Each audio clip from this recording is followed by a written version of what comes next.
YouTube আবার তার ক্রিয়েটারদের জন্য নিয়ে এসেছে নতুন কিছু আপডেটস, যেই আপডেটগুলোর ফলে পাল্টে যাবে ইউটিউবের অ্যাপিয়ারেন্স।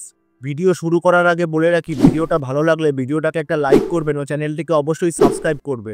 তো ইউটিউব তার প্রথম আপডেটটিতে বলছে যে ইউটিউবের যে কোর্স বলে ফিচারটা আগে কিছু ক্রিয়েটাররা ইউজ করতে পারতো, সেই ফিচারটা ইউটিউব এখন সব ক্রিয়েটারদের জন্য এনেবেল করছে। আপনার চ্যানেলে যদি অ্যাডভান্স ফিচার অন করা থাকে তাহলে আপনিও পেয়ে যাবেন এই কোর্সের ফিচারটি।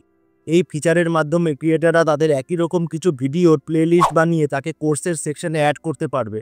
কিন্তু এখানে ইউটিউব বলছে যে তারা সবার চ্যানেলে কোর্সের ফিচারটা এনেবেল তো করছে, কিন্তু আগে যেমন কোর্সকে দেখতে পেড করতে হতো সেই ফিচারটা এখন আর পাবেন না।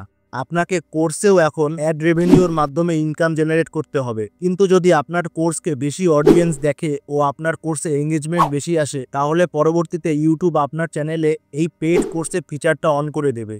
এর পরের আপডেটটা হলো এমন আপডেট যার ফলে আগামী কিছুদিন পর পাল্টে যাবে ইউটিউবের অ্যাপিয়ারেন্স। ইউটিউবের হোম পেজ, প্লেয়ার এরকম সবকিছুর ভিজুয়াল পরিবর্তন হতে চলেছে আগামী কিছু দিনের মধ্যে। ইউটিউব আরও অ্যাডভান্স হতে চলেছে, যার ফলে এখন আপনারা যদি কোনো ভিডিওতে লাইক করেন তাহলে যে ক্যাটাগরির ভিডিও সেই ধরনের ইমোজি দেখতে পাবেন, এবং কমেন্টও আপডেট করছে যার নাম দিয়েছে অডিও রিপ্লাই।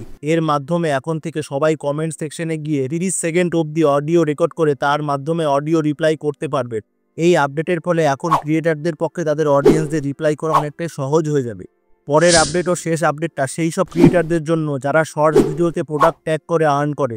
এখন অবধি ইউটিউবে শর্টসে একটা সিঙ্গেল প্রোডাক্টই ট্যাগ করা যেত, কিন্তু এখন থেকে আপনারা কোনো একই প্রোডাক্টের যদি অনেক ভেরিয়েন্ট থাকে, যেমন একই মোবাইলের অনেক ভেরিয়েন্ট, কোনোটা 8 জিবি কোনোটা 12 জিবি, এরকম প্রোডাক্টগুলোকে গ্রুপ করে শর্টসে ট্যাগ করতে পারবেন, যার ফলে কিছুটা ইনকাম বাড়তে পারে শর্টস ভিডিও ক্রিয়েটারদের। এই ছিল আজকের ভিডিওটা সম্বন্ধে কোনো রায় থাকলে তা কমেন্টে অবশ্যই বলবেন।